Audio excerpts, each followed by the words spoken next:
This is my first anonymous podcast. Publius is just using a voice decoder. As far as I understand, Beans is trying to become the stablecoin of decentralized finance. And so first off, I just want to briefly give an overview of USDC and then go into DAI. Can you talk about USDC and maybe what was good about it, but also some of the shortcomings? Sure. The starting place is, what is USDC? And when you're talking about USDC, you also have to talk about Tether. So in general, the whole world runs on US dollars today. That is not just transactions that are taking place inside the United States or denominated by a US company.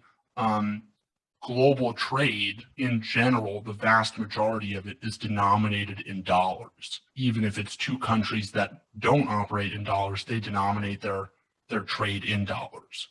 And this demand for dollars doesn't just play out in the physical world, it also plays out in the digital world, in the cryptocurrency world.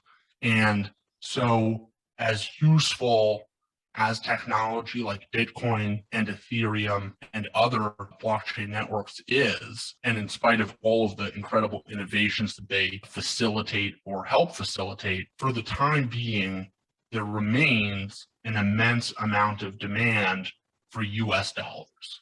Mm-hmm. And so even though you can transact, for example, on the Ethereum blockchain using Ethereum or Ether, we should say, which is the currency of the blockchain, or using any other Ethereum-based currency, to date, there is the most amount of demand for using US dollars on the Ethereum network. So you asked about USDC, which is the second largest stable coin by market cap, and then there's Tether, which is the largest stable coin by market cap.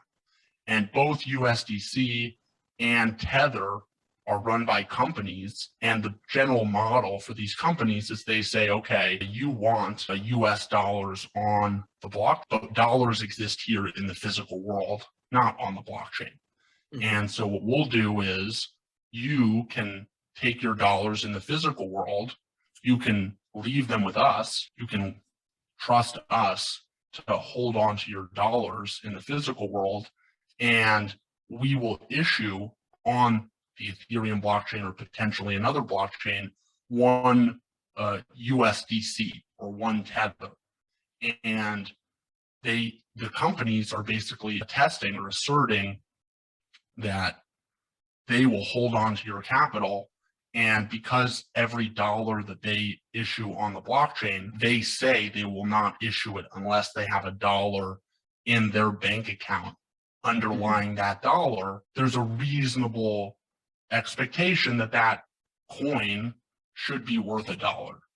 And the way that it in practice is worth $1 is if the price is too high or too low, there are arbitrage opportunities where if the price is below $1, you could buy the USDC on the market for 98 cents, go back to the issuer of USDC, Circle, and give them the token that you just bought for 98 cents, and they'll, in theory, give you back $1 in the real world.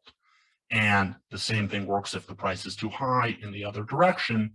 And from this arbitrage opportunity comes stability. So in general, USDC and Tether are the two largest USD stablecoins to date. And per our earlier discussion, the vast majority of stablecoins in general are USD stablecoins because of the immense amount of demand for US dollars.